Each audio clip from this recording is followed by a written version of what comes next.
पिछले वीडियो में हम प्रश्नावली 3.1 के सवालों पर चर्चा कर रहे थे। आज उसी कड़ी में आगे बढ़ते हुए हम देख सकते हैं कि प्रश्न क्रमांक 1, 2, 3 और 4 तक हम हल कर चुके हैं। उसके बाद प्रश्न क्रमांक 5, जिसमें हम मानक रूप में दशमलव के रूप में लिखना सीखेंगे, पढ़ेंगे। जैसे यहाँ पर दिया हुआ है सवाल, निम्नलिखित संख्याओं को मानक रूप में प्रदर्शित करें। तो किसी भी सवाल को मानक रूप में प्रदर्शित करने के लिए आप ये देखिए कि दशमलव के बाद राइट हैंड साइड में कितने ज़ीरो लगे हुए हैं, उस हिसाब से उसे आपको हल करना है।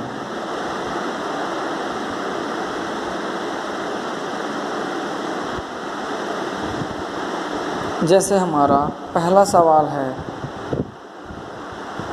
दिया है 0.00 गिन सकते हैं 1, 2, 3, 4, 5, 6, 7, 8, 9, 10, 11। फिर उसके बाद 3 अंक हैं। इस प्रकार हम देख सकते हैं कि टोटल 14 हैं यहाँ पर दशमलव के बाद। 1, 2, 3, 4, 5, 6, 8, 9, 10, 11, 12, 13, 14। तो दशमलव के बाद टोटल 14 अंक हैं। अगर हम चाहते हैं कि इसे मानक रूप में लिखें तो हम इसे किस प्रकार लिख सकते हैं, वो आप क्या करेंगे, इस प्रकार से हम यहाँ पर क्या कर सकते हैं, दशमलव के बाद टोटल 11 शून्य हैं और उसके बाद 3 अंक हैं। अगर इसे हम मानक रूप में लिखना चाहें तो 8.52 लिखा जा सकता है। 8 दशमलव के राइट साइड में आने के लिए आप देखें कि कितने जीरो से होकर वो निकला है। तो टोटल 11 शून्य और 1 8, टोटल 12। तो इसलिए हमने 8.52 लिखकर गुणा में 10 की घात ऋण 12 लगाया है। इस प्रकार हम दिए गए दशमलव के मानों को मानक रूप में लिख सकते हैं। आप चाहें तो दूसरे सवालों को भी ऐसे ही हल कर सकते हैं। अगर दशमलव के बाद है तो उसके लिए घात में ऋण चिन्ह लगेगा, लेकिन अगर दशमलव नहीं है तो घात में धनात्मक चिन्ह लगेगा। जैसे यहाँ पर दिया हुआ है 4001 4196, फिर उसके बाद 1, 2, 3, 4, 5, 6 और 7 शून्य हैं। तो 7 शून्य और 4 अंक, टोटल 11 अंक का ये मान है। अगर इसे मानक रूप में लिखना है तो हम अपने हिसाब से जैसा चाहे लिख सकते हैं। अगर मैं इसे 4.196 लिखना चाहता हूँ तो 4 के बाद आप देख सकते हैं कितने अंक हैं, 1, 2, 3, उसके बाद 7 शून्य हैं। तो 7 शून्य और 196 टोटल मिलाकर 10। तो आप इसको लिखना चाहें तो लिख सकते हैं 4.196, ज़ीरो की ज़रूरत नहीं होती है दशमलव के बाद। 4.196 गुणित 10 की घात, जितने आपके हैं 7 और 3 10, तो 10 की घात 10 आप लिख सकते हैं यहाँ पर।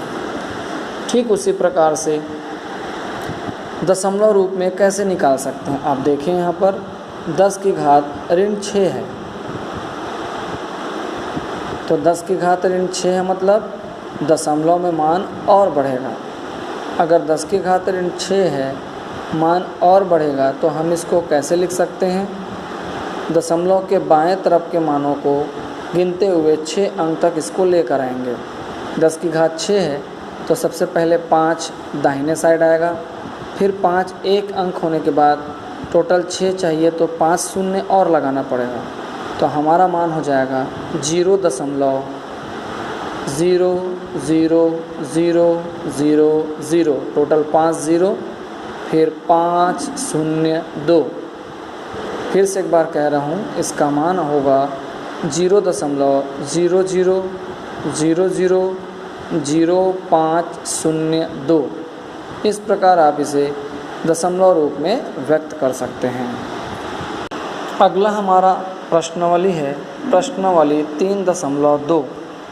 प्रश्नावली 3.2 में आप देख सकते हैं घात में जो मान है वो 1/2, 1/5 ऐसा दिया है।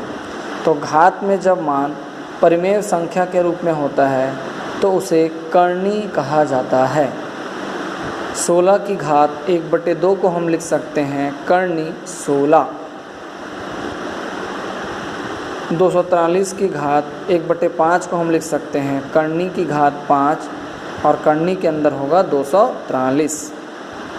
इस प्रकार हम इन सवालों को लिख सकते हैं कर्णी के रूप में, जैसे इधर भी उदाहरण में कुछ लिखे हुए हैं।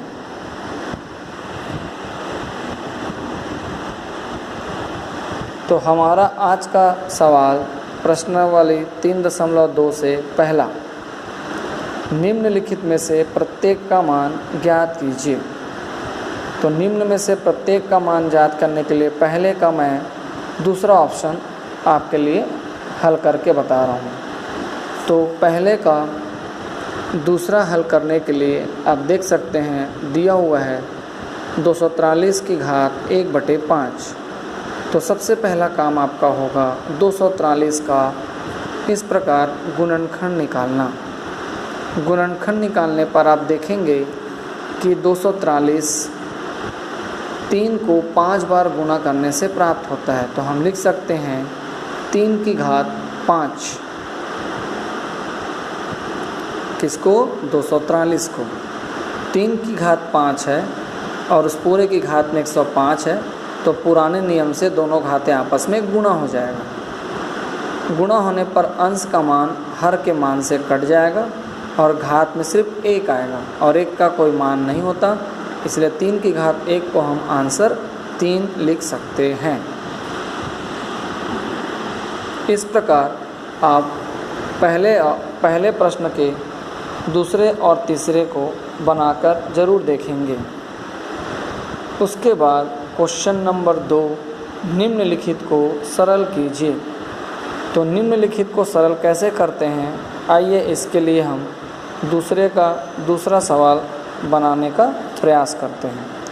तो दूसरे का दूसरा आप देख सकते हैं 11 की घात 4/3 गुणित 11 की घात 5/3 है। तो इसको हमको सरल करना है। तो यहाँ पर हमने इसको बना लिया है 11 की घात 4/3 गुणित 11 की घात 5/3। चूँकि आधार समान हैं तो घातें आपस में जुड़ जाती हैं। तो हम लिख सकते हैं 11 की घात 4/3 धन 5/3। अब 4/3 और 5/3 परिमेय संख्या को जोड़ने के लिए हम लघुत्तम लेंगे। दोनों के हर में 3 है, अतः लघुत्तम 3 आएगा।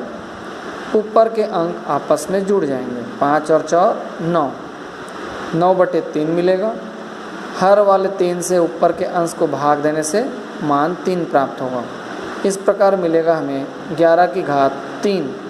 11 की घात 3 अर्थात 11 को 3 बार गुणा करने से आंसर आएगा 1331। इस प्रकार आप दूसरे भी सवालों को हल कर सकते हैं। इसी प्रकार क्वेश्चन नंबर पहला और दूसरा के सारे सवालों को आप बनाने का अभ्यास करें।